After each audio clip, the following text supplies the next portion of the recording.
BRUCAST is back, baby.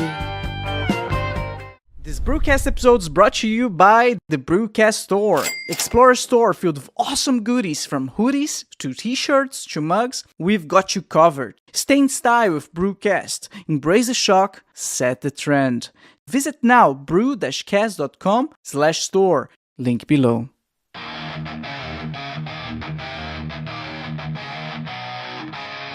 Back with the fire, can't you see the flames? From Deutschland steps comes the BRUCAST name.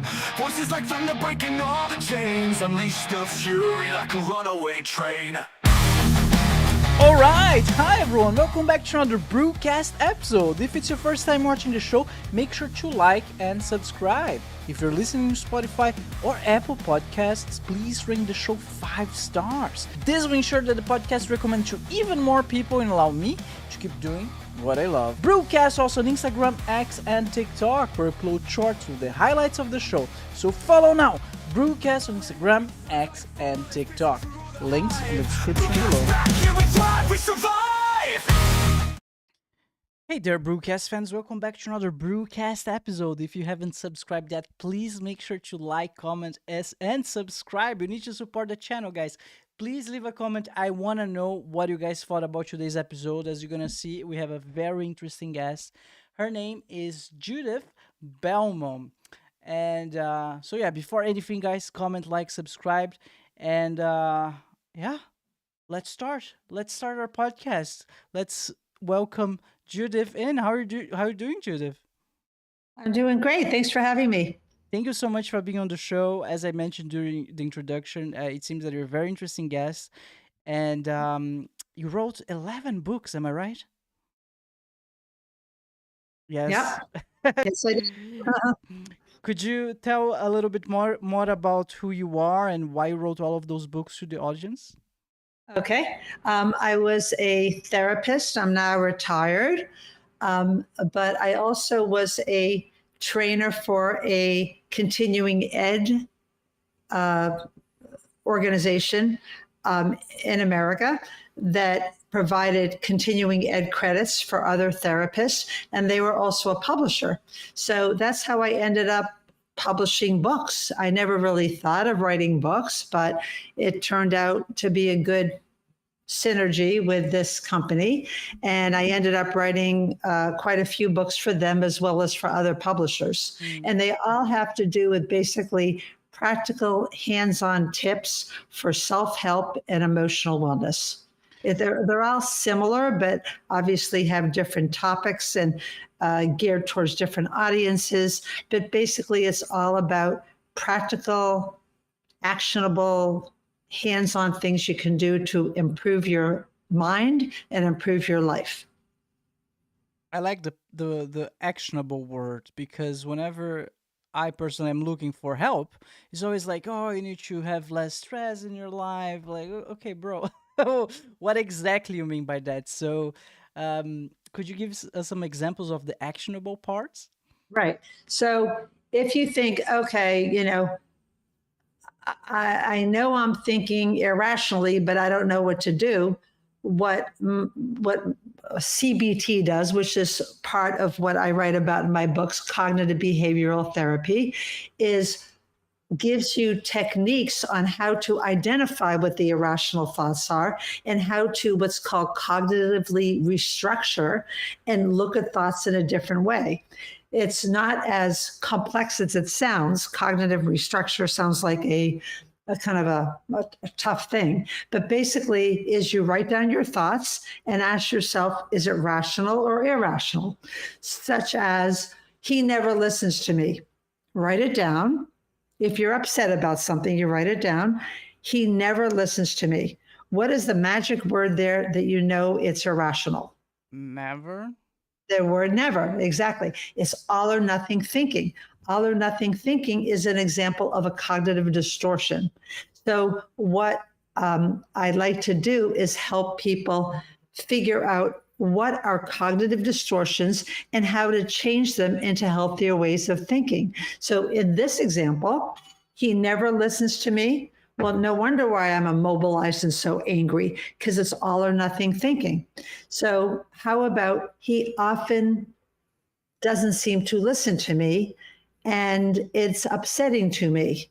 Then it's more you're a victor instead of a victim. No, you're not going to be as black and white. It will be more manageable, and you can manage your emotions better if you think more clearly. So that would be an example of a cognitive distortion and cognitive restructuring. But a lot of times people don't know how to think more clearly because they maybe never learned the skills. It's like trying to fix a faucet and not having tools to use. How are you going to know how to fix something if you don't have tools? And so I'm into actionable, practical tools to actually what you can do.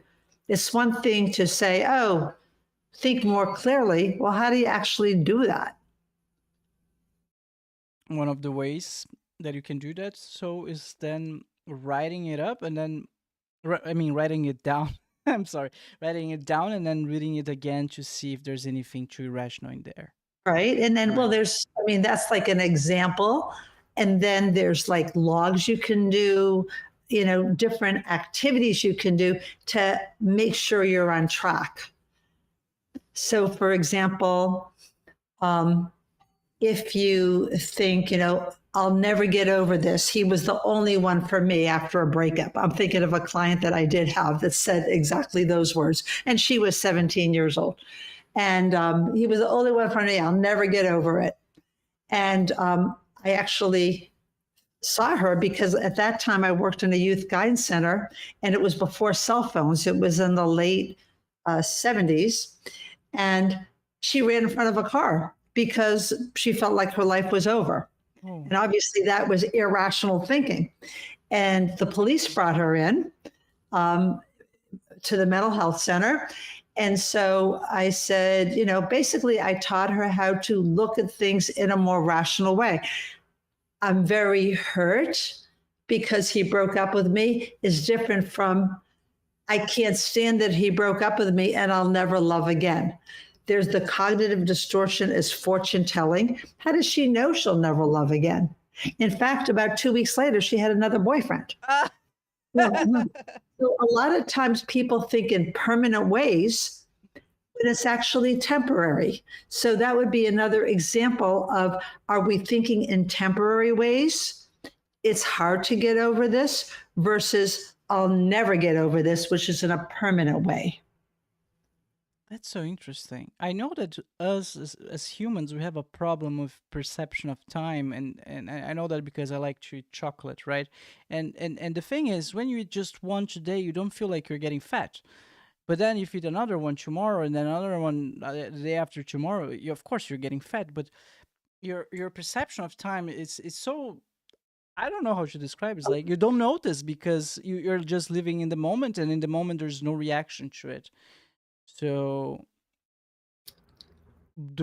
so maybe by slowing things down, writing things down, really like reflecting on your actions, you can start taking control over those irrational behaviors.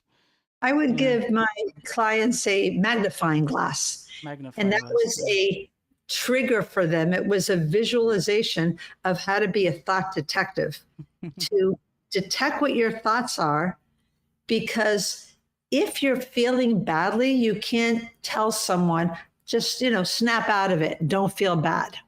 I mean, how can you do that? So people come to me for therapy, and I'm not going to obviously tell them, hey, it's not so bad. I mean, that's not going to do anything, and that's going to be very dismissive and rude. But if I ask them, what are the thoughts that are causing you to feel that way? Then they can say their thoughts, and we can look at the quality of their thoughts. And are they thinking in rational ways that are temporary? Are they thinking in grounded ways, or are they thinking in all or nothing ways? And so a lot of times people become thought detectives, and they can stop themselves from spiraling into a lot of anxiety and depression because they can stop that cycle of thinking. I see. Back at university, I had a teacher. He was a cinema teacher. So he was teaching us how to basically do movies. And one thing that he said back then and stuck with me was that we are emotional beings first. That's why movies work with us. It moves us, right? Right. And my question now is, do you think that's our default pattern, like default be well, I don't even know how to describe it, like mood is the correct word, like we're always like on this emotional reactive state first, and then secondly the rational one? Well, I think that, it's emotions are great. There's nothing wrong with emotions, but we want to be able to manage our emotions. And you manage your emotions by thinking clearly. Now, if you watched a movie and you're feeling sad because of something that's very nostalgic or, touching in the movie, that's cool. Nothing wrong with that. I'm basically focusing on disturbing emotions that you don't want to have. And that's when you dissect. I'm not saying to dissect every emotion that you have, but if you want to master your moods and you want to take control of anxiety, depression, low self esteem, that's the way to go. If you And had there's Mhm. nothing wrong with emotions, of course. We all are emotional, but emotions don't come usually just from out of the blue. They come from our thoughts, and our brain is registering that something is sad or upsetting. Which is okay, right? They come and go. Someone wants come again? Absolutely okay. There's nothing wrong with that. It's just what happens when it gets out of whack. Everything is good in proportion. I knew someone who had too many carrots because she was on a diet, and her eye, what is it? The whites of her eyes actually became a little yellow or a little orange. Too much of a good thing isn't necessarily a good thing. So, it's more about being able to manage your stress rather than carry it. Manage your emotions, master your moods. You want to be in control. I'm into self empowerment and not being at the whim of other people and feelings and things outside, because we're the only one who can really, make or break our moods. And the crazy thing is that those other people, they do influence your mood, they do influence your energy. I believe in energy, right? I think there's something about it. When you surround yourself, for example, with negative people who are always complaining, it's just going to drag you down. Do you think there's a perfect and ultimate way of just protecting yourself against those type of things, so you can always stay regulated regardless of what is going on around you? Well, when you find people who are negative people are hurting people. It's not like they're bad. It's not like they want to be negative. They are often unhappy people and they look in negativity. So that doesn't need to be contagious if we are more self aware and self empowering. And sometimes you can help that person. If someone says, "Oh, nothing ever goes right for me," instead of saying, "Oh, cheer up, nothing's so bad, look at all that you have," which is very dismissive, you could say, you can take their permanent words and role model what temporary solution words are, such as, "It sounds like you're having a rough time." Having a rough time and nothing works out for me are two different things. One is not empowering at all, and you have no control. And the other is you have the control. And when people feel like they're in control and that they have some power over their lives and not a pawn in a greater scheme of things and other people, they're happier. And the best way of doing that would be writing and analyzing your That's just an example I gave you. okay. But the best way of doing that is by using techniques and tips, which include writing. That's just an example. I'm not saying that that's the only thing to do. I'll give you another example that has nothing to do with writing. To distance yourself from your negative thoughts, So let's say you're thinking, I'm a loser. Let's say you lost your job. I'm a loser. I'll never get another job. Imagine that you're diffusing that from your head, those irrational thoughts, and watching it like it's on a cloud. Visualize yourself looking at that cloud that says, I'm a loser. I'll never get another job or something like that. And distance and look at those thoughts rather than look from those thoughts. One is that you're accepting them as true. And the other one is you're not accepting them as true. You're seeing them out there and then can decide if it's true. Because the mind has the power to believe those things that we imagine, we tend up believing, right? So if you start imagining that those things are outside of you, you're gonna end up believing that's true. I think that we believe a lot of what people have told us. And some people have told us things that aren't that healthy because those people were also hurting. And sometimes we need to redefine ourselves in a way that suits us now. I've seen so many clients that have the board of directors in their heads, and they're people that might not be involved in their lives anymore. Whether it's a family member who isn't even alive anymore, or a friend that had dropped them because of whatever reasons, and they still have the perception of themselves by other people's narratives that maybe weren't so positive. And it's important to identify and say, you know what, maybe they were hurting too, and that's why they handle things like that. Yeah. That doesn't necessarily help completely for you to heal. Let's say someone was a victim of abuse, grew up in a dysfunctional, abusive home, but most people grow up with some sort of dysfunction in their home. Not everybody, but most people do. And no one really intends to be dysfunctional, that's for sure. They're doing the best they can as they slog through life. Yeah. That makes no one thinks they are dysfunctional themselves, right? They always think they are normal, even though they might not be so too much. Absolutely. Going back to this exercise that you gave us about the cloud, how do you normally do that? Do you sit still and close your eyes? It's like a meditation kind of practice. It could be that's one way. It's called guided imagery or visualization, that you imagine that. You can imagine yourself in a movie theater, whether your eyes are closed or not, and imagine that on the screen, there's like a ticker tape, like the stock market ticker tape. And it's like all those words that you're thinking, you're looking at them rather than from them, and you're just watching them go away. And what it does is it makes you more empowered because you're not accepting them as true.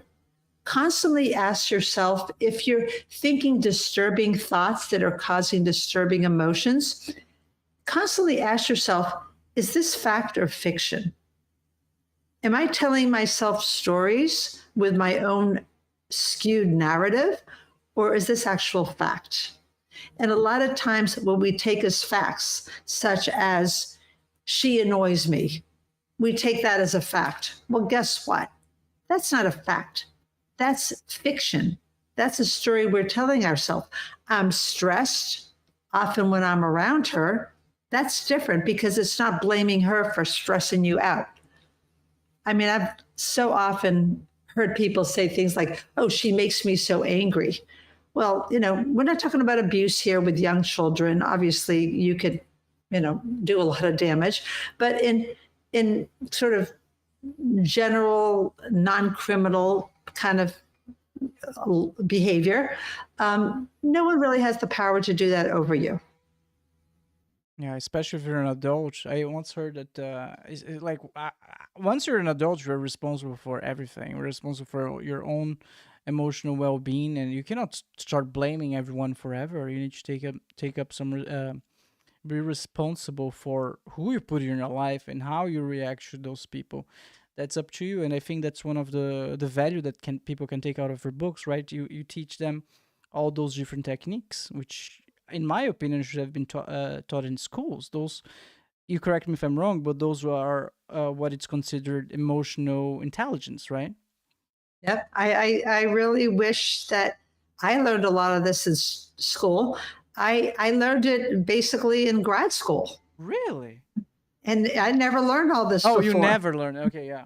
Never, I never learned it. I wish I grew up. Of course, we grew up a long time ago. So, I think schools now have more, training in mindfulness, and they have more programs for emotional mental health.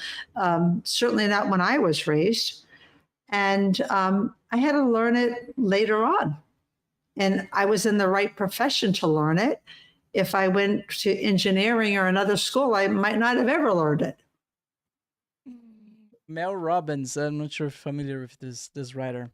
I think she said that everyone is like every adult that you see that is doing it like some type of tantrum or being too emotional is like an 8-year-old kid trapped inside of an adult body, because so much of those reactions are just somehow childish. Like it's like our brain goes back in time to those moments when we go through those moments that are very emotional, and they generate those reactions out of us. Why do you think is that? Why we go so much back in time? That's a great question. You know what? I tell my clients that it's like you need to learn a second language. Maybe you learned Pig Latin when you were younger. You need to learn a new emotional language. And even though, let's say people from another country, okay, you're in Germany, I'm in the United States, I'm in Florida. People who are from another country come to the United States, they still have an accent. They could be, have lived there, for 60 years and, moved when they were 8 years old or 10 years old, and they still have that accent. And so when you ask, why does that happen if it's so long ago, it's still within us. That's part of the fabric of who we are. That's part of our makeup. And, it's in some ways kind of cool, that you can work with the fabric of your character and still grow from it. But it doesn't mean that you leave everything behind. And that would explain a lot of tantrum-like behavior like you describe, or irrational behavior when people act really like goofy sometime or really out of character or really bad. It means that there's often triggers that they might not even understand they're being triggered. And it goes often way back. And so often people think, oh, just get over it. Well, you know what? Sometimes there's things you never get over. You just get through, and it still can be beautiful on the other side. Wow. So there's some things in life you never get over with, but you get through it. Could you give us an example? Sure, I can give many examples. People who have experienced a death of a loved one. Some relationships you never get over. You never get over that. But it doesn't mean you can get through. I have a friend who lost her husband about 5 years ago. She thought she'd never love again, never have a relationship. Well, guess what? She's in a very happy relationship right now. She never has really gotten over the loss of her husband, but she's gotten through it, and she's had a lot of beauty on the other side. People who have had trauma, it's almost unbelievable stories of trauma I've heard over the years in my counseling practice. And it's really interesting that I have never yet met anybody who wasn't happy with the way they were. And they said, I wouldn't want to go through it again, but it's made me who I am today. And I have become resilient, and I have grown from it. So, not that they would wish that trauma, but it's not like they think that they, should never have had it. It's, I have been able to grow in despite, and I'm very proud of who I've become. That's beautiful. I saw this image the other day. I think it represents exactly what you're talking about. Is like the loss is like this little black hole, right? And you are the jar who is trapping the black hole inside. And what happens when you start therapy and you start like working yourself and your emotional intelligence and all of those things?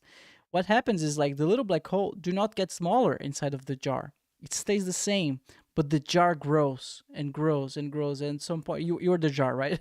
At some point, the jar is way bigger. The black hole, the loss is still there, the same, but you're handling it differently. And is this a good analogy representation? Yeah, I think that's great. I think visualizations are really good. In fact, in all my books, I have what I always call a mental health toolkit, whether it's a stress management toolkit, a sober living toolkit, whatever, is basically assembling things out of things from like even around the house, like a band-aid or a little bouncy ball or something like that. And each of them represent the emotional healing of whatever you are using that toolkit for. So, for instance, a stress management toolkit, a ball bounces back, it can float, it goes with the flow. A band aid would help you realize the importance of healing and self care. An elastic band is a reminder that it's good to be involved and committed to stretch yourself enough so you're not going to feel alienated or bored or disengaged. But too much, you're going to snap, and too little, you're going to feel like you're very apathetic. So, like, those would be examples. A Hershey Kiss, I don't know if you have them in Germany, but Candy Kiss, it's called a Hershey Kiss, is an example of something to put in the jar. Keep another one for you just to eat, but put one in the jar. And that reminds you of the importance of kindness. So often people want to be right instead of kind. And I would often say that to my clients when they were in an argument with someone. What is your goal? Is your goal to be right or be kind? Oh, All too often, being in an argument, the goal, just by definition, is to be right. And being right is completely overrated. I couldn't agree more. That's beautifully said. I wish you could talk with my ex-girlfriend. That's the thing about relationships. Most of the time, like, you're supposed to be working as a team, right? But if the other person is so caught up in their ego and trying to be right, like, you're creating a battlefield. And what happens in battlefields? There's a winner and there's a loser. Do you want to be in a relationship where there's always a winner and a loser? That doesn't sound very sustainable, you know? I have a really nice exercise that I do when I do live presentations. When I have done some mental health speaking, and I would have two people standing across from each other. And I would say, I'm going to give you 20 seconds to get the other person on the side that you're on now. And there are so many times people are like, they're kidding around, but they're like bribing. They take out a dollar bill. They, say, oh, I'll buy you lunch afterward. Come on over here. And then once in a while, you see someone switch sides. And that is, both people can win. But so often we don't think of that. So often we think, if I win, you got to lose, and vice versa. I think that's part of human nature, right? Because as we evolved in tribes, that was part of our survival. It was all about, it was all about survival. It was, I had to survive. I need to be the best hunter and kill everyone who tries to define me. Like, and that activates animosity, activates hostility, any type of conflict, and maybe that got ingrained into us. I'm just speculating here, guys. And maybe at the very first glimpse of hostility, even today, our first instinct is just like, whoa, let put my guard up, maybe that's it. I don't know. But anyways, I think thinking of relations being at a win-win rather than who's right and who's wrong, that's a great way. That's a good attitude to bring into a relationship. Do you work a lot with couples? I used to. I am retired now. I do a little mental health coaching, but in my practice, yes, I work with a lot of couples. That must be fun. They didn't really. I loved it actually. They, if they would start arguing, this was perfect for me to say, okay, what is your goal?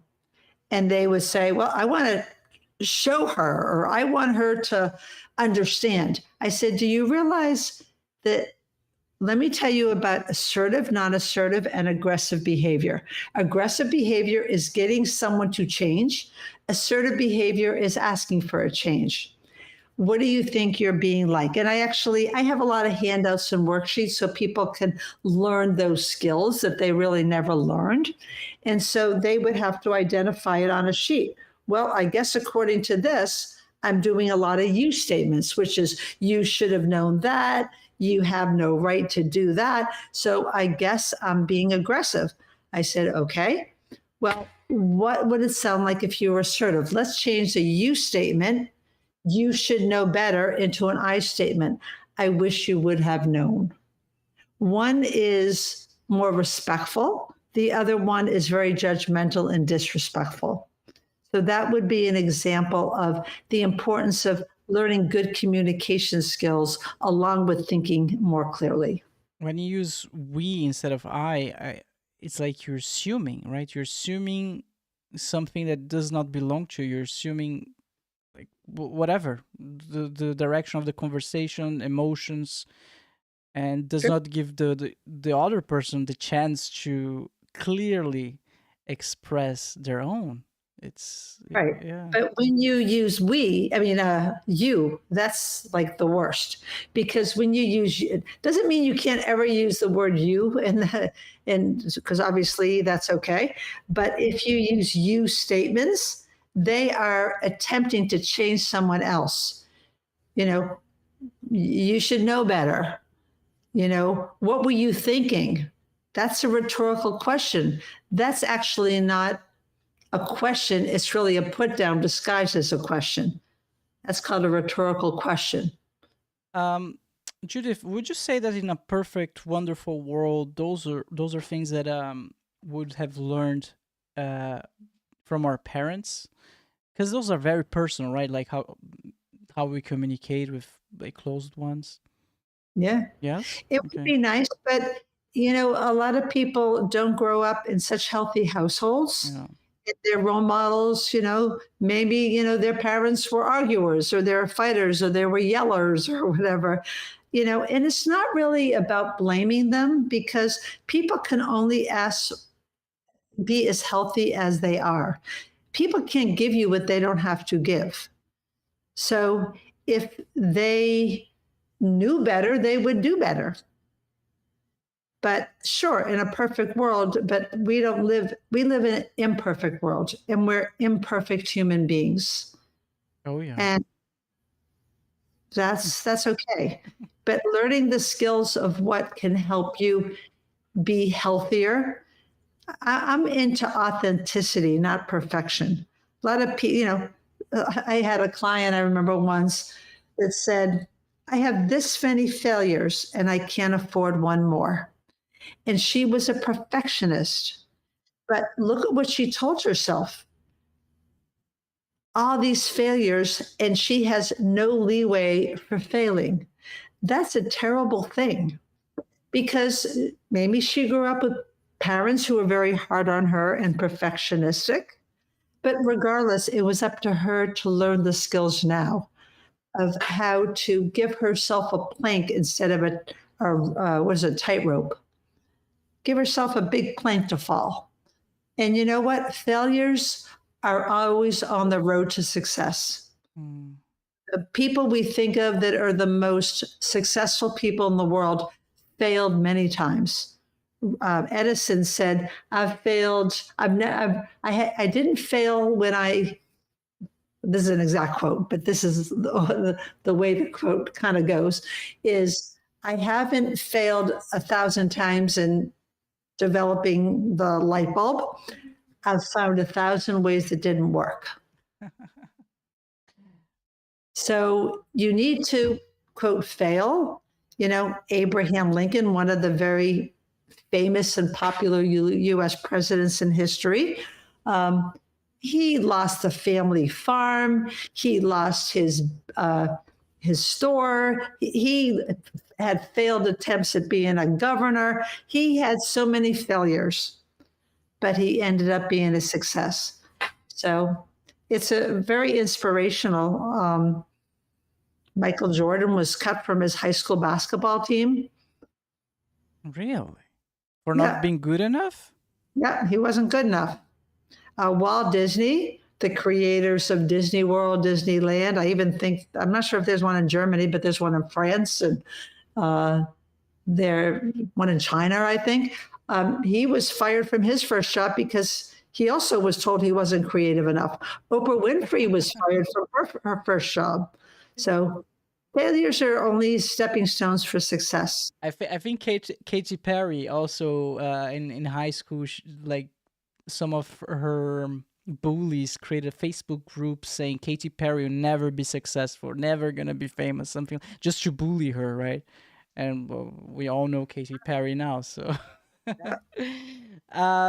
Judith, let's go to our quick sponsor break and we're gonna be right back. Is that okay? Sure. All right, see you soon. Parents, have you been searching for an app that's both fun and educational for your kids? I've got something exciting to share with you today. It's called FunTastic Plus. FunTastic Plus is a free app where education meets entertainment, designed specially for children ages 2 to 12. It's built by experts, completely ad-free and totally safe, so you can feel confident handing your phone or tablet to your little ones. Inside the app, kids will find a world of engaging content, their favorite cartoons, audiobooks and songs to spark imagination, educational games that make learning fun, and all of that to keep them entertained while supporting their development. FunTastic Plus is available on iPhones and iPads and even works offline, so whether you are on a road trip, flying, or just at home, your kids will always have something to enjoy. So if you're ready to give your kids a space that's both fun and educational, download now FunTastic Plus for free on the App Store. FunTastic Plus is a safe and ad-free educational platform for kids. Link on the description below. Alright, and we're back. Thank you so much, FunTastic Plus, for being our channel sponsor. If you haven't checked out yet, go check out. FunTastic Plus is amazing. It's on the App Store right now. It's for iPhones. You guys saw the promo. You guys saw the ad. Go check it out. Thank you so much, FunTastic Plus. Alright, Judith, we're back. I would like to ask you about one of your books. It's one with the big cheese in the cover. It's called The Swiss Cheese Theory. Okay. So what is the Swiss cheese theory? Well, I love analogies like that kit that I told you about, the mental health toolkit, such as stress management kit, anger management kit, having visual, tangible things to remind you of mental health principles. Well, the Swiss cheese theory of life is a big metaphor for life. Life is like Swiss cheese, right? So it's actually true that the bigger holes in the cheese, the sweeter and more pungent the cheese. And just like in our lives, when we have bigger holes, when we have maybe more things that are challenges for us, it makes us deeper instead of weaker. So it's not expecting life to be like American cheese or cream cheese, just perfectly spreadable and consistent. Life is more like Swiss. And how can you get through the holes rather than get stuck in them?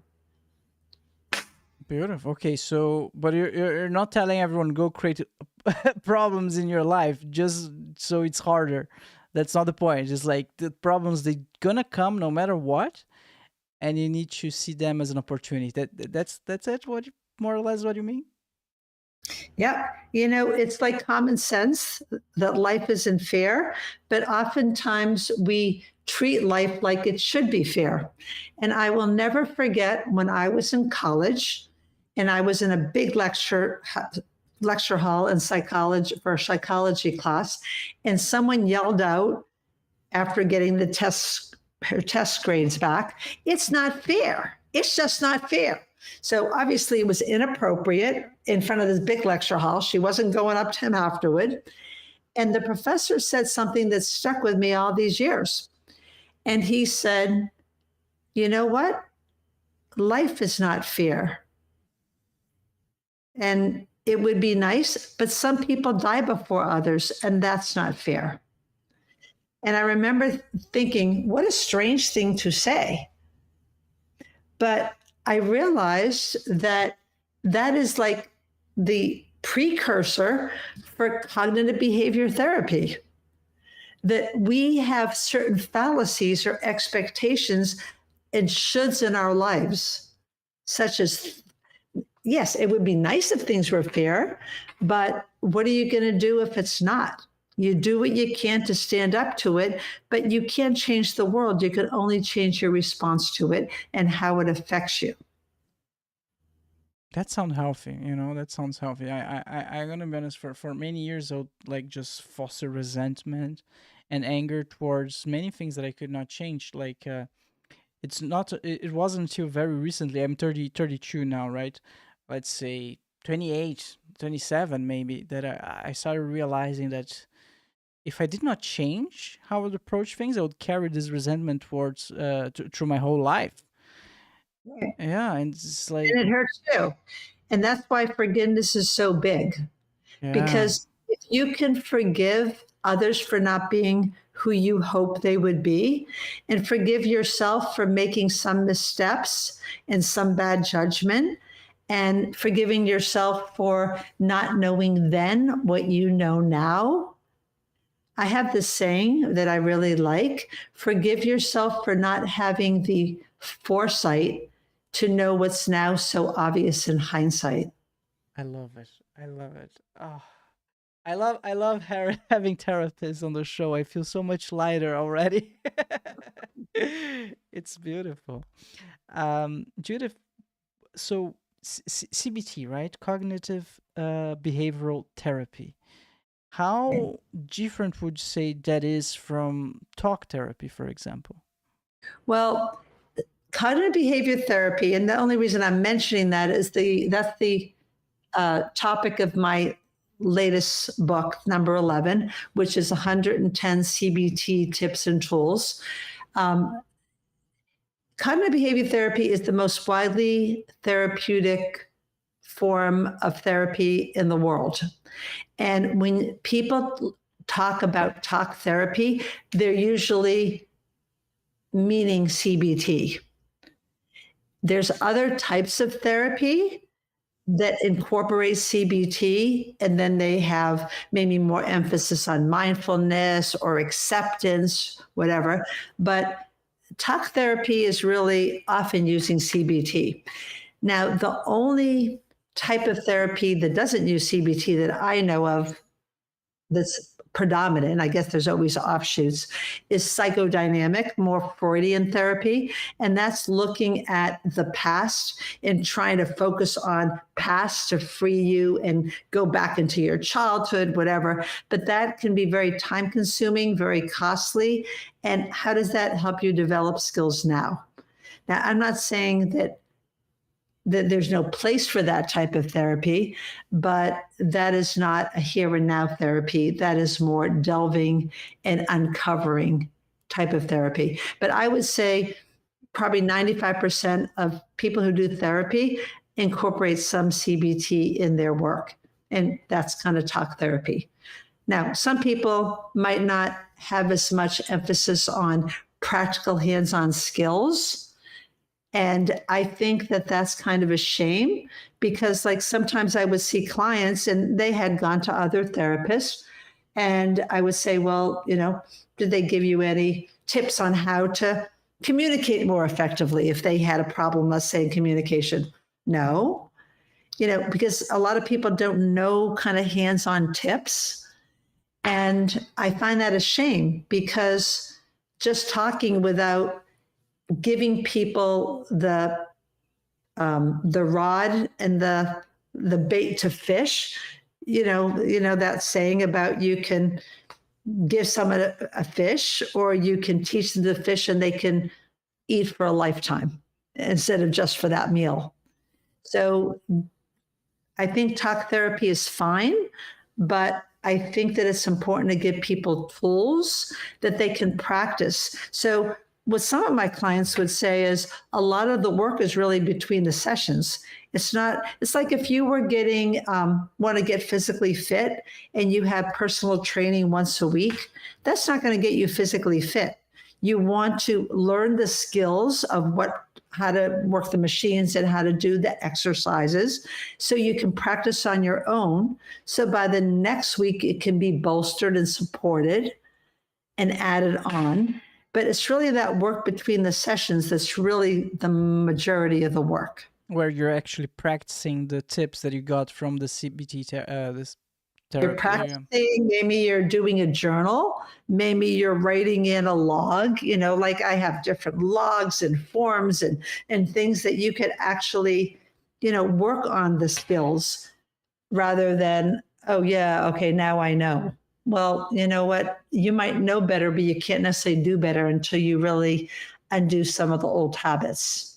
I do get your point. Of course, you cannot be a pro at basketball if all you do is reading about basketball. You need to go there into the court and play it, right?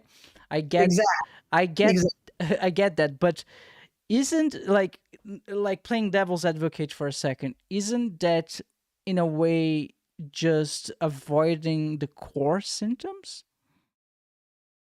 Because you mentioned that in talk therapy, you actually go back and try to uncover things from your childhood.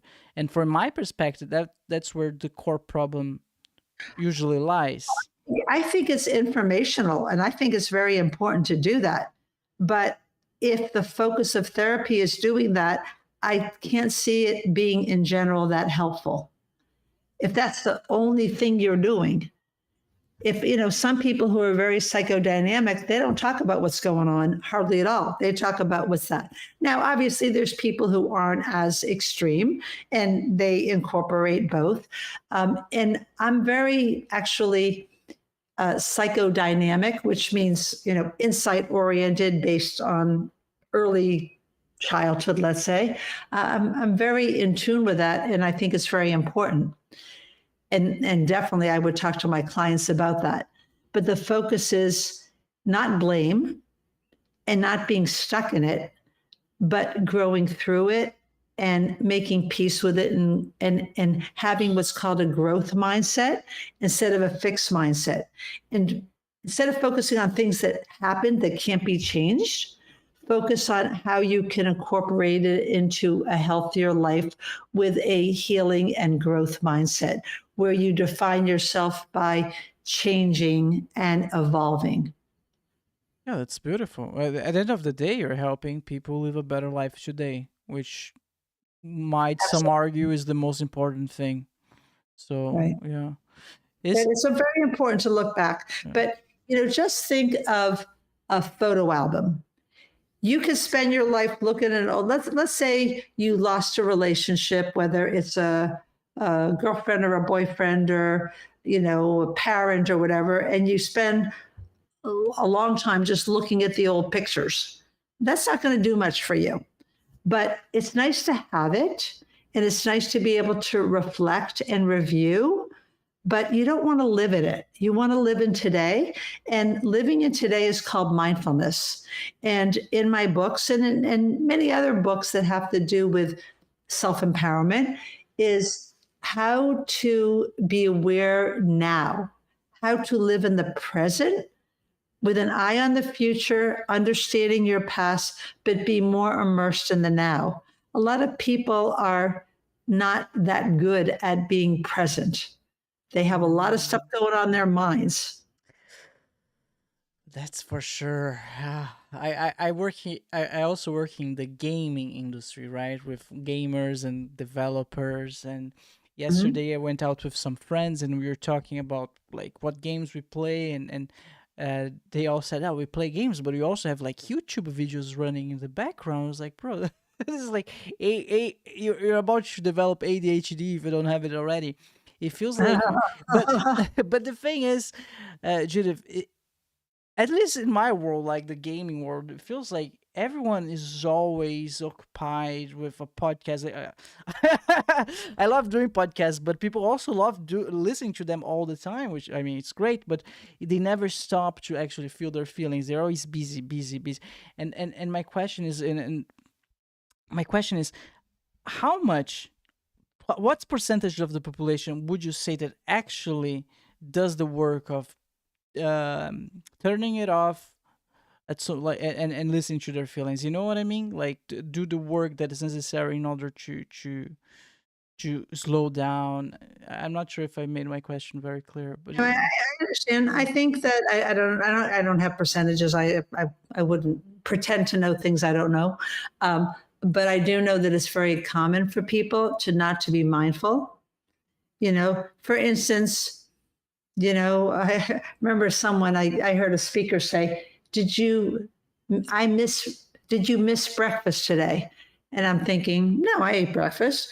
But he meant, did you miss it? Like, were you savoring the bites? Were you there? Were you present? Or were you just gulping it down and then going on to something else and not really immersing yourself in the experience? And I'm thinking, yeah, that's actually true. People are busy, they have this to do, they have that to do, and often they really aren't present focused. When you're not present focused, it causes a lot more anxiety. yeah, for sure, for sure. I'm gonna share something. I recently started cooking for the first time in my life. It's it's about time, 32, and just with the goal of what'd you say? That's fabulous. 32, that's great. Thank you, thank you. And the goal was to slow down because I was always caught up in something, right? And I was like, no, no, no, like I'm always going out, I'm going bankrupt like this. I need to save some money on food, and I'm gonna be honest, like the anxiety went way down, like That's great. noticeably. Yeah, it's really great. Judith, I searched online. I asked ChatGPT. I don't know if it's true, but he said that globally around 10 to 15% of people practice mindfulness at least occasionally. So that's good, I guess. Okay, 10 to 15%, but that means 85 to 90% don't, They're gonna get there. They're gonna listen to the podcast, go practice mindfulness. So we talked about writing. We talked about what was the other one again? I blanked. We talked about visualizations. Visualization, you're right, with the cloud. About communication skills, assertiveness versus aggressiveness. Yes. We talked about self-empowerment. Self-empowerment. I would say, you correct me if I'm wrong, you're the professional. Is breathing also part of the mix? Can you also include in there? Is what? Breathing? Like breathing? Oh, yeah. Breath work. Well, that's part of like a mindfulness activity where you breathe in from your diaphragm in your stomach rather than your chest. A lot of people have shallow breaths. Like, let's say you're having kind of an anxious, panicky situation. You might find that you're breathing very shallow. So you can actually imagine a color going into your body and having it fill up to your stomach, and then slowly letting it out and imagining the color going out. And exercises such as that's just like a quick exercise, can show you the importance of slowing down your breathing. That helps your sympathetic and parasympathetic nervous system calm, especially in times of anxiety. So like, for instance, I used to be, when I was a lot younger, when I was in college or high school, I was deathly afraid of speaking up. I was very shy. And I sometimes, even then, if I got the courage to speak up in class, I would have to slow my breathing down. I would have to like brace myself in order to get the courage. Now, I don't have trouble doing that anymore, but it's an example of lessening your anxiety by controlling your breathing. Does the color matter? You're talking about the color. It helps with a visualization. Okay. Instead of saying, thinking you're filling, let's say you're filling up a balloon. And if it's just clear, it's harder to visualize. But let's say it's your favorite color. And then the color goes out and then it's in. It's just a good way to visualize, and it helps in a mindful exercise. What made you become a professional therapist, Judith? Well, I grew up in a family that had their own dysfunction, and I was a very sensitive child, and so probably from as early as I can remember, I wanted to be a psychologist. There wasn't anything else that really interested me. Maybe I wanted to figure out my own life. And I always found it very fascinating. It just seemed to speak to me because of the kind of person that I am. And it just fit me really well. There you go. All right, Judith, I need to ask, do you have any more books coming out? Like, you're writing anything new? No, I'm really more interested. I don't think I'll probably write any more books because I already have 11. I think that's enough for me. But I would love to get the books out more. That's what I am focusing on now. All right. So we're going to make sure to leave the link. People see my books as possible, because my last book especially is the one that I'm most proud of, 110 CBT tips and tools. And it's pretty comprehensive. And unlike some of my books that are only for therapists and dealing with clients, this is for a self-help book for anyone or for clinicians working with people. And I don't feel like I can top it. So I'd rather try to get it out there. So proven, I'm reading the cover, right? Proven cognitive behavior therapy strategies for working through anxiety, depression, perfectionism, anger, regret, stress, and more. There you go. Perfect. Yep. All right. That was just out earlier this year. Perfect. Judith, thank you so much. Do you have any final remarks? Anything else? Thank you for interviewing me. I hope your listeners enjoyed this conversation, and I certainly enjoyed talking to you. Me too. Thank you so much. It was a pleasure. Thank you. All right, everyone, don't forget to comment, like, and subscribe. Leave a comment. I want to know what you thought about today's episode. See you next time. Bye-bye. Thank you so much for hanging out with us today. If it's your first time watching the show, make sure to like and subscribe. If you're listening on Spotify or Apple Podcasts, please rank the show 5 stars. This will ensure that the podcast is recommended to even more people and allow me to keep doing what I love. Check out now the BRUCAST store, Explore store, filled with awesome goodies, from hoodies to t-shirts to your family, your friends, or even your pets wearing BRUCAST merch, or watching an episode of the show and send it to us and become part of BRUCAST. We will feature you and your pictures at the end of every episode, just like the ones you're seeing on the screen right now. You can upload your pictures at bru-cast.com/contact or tag us on social media. Alright everyone, it has been a pleasure. Thank you so much and see you next time. Bye bye.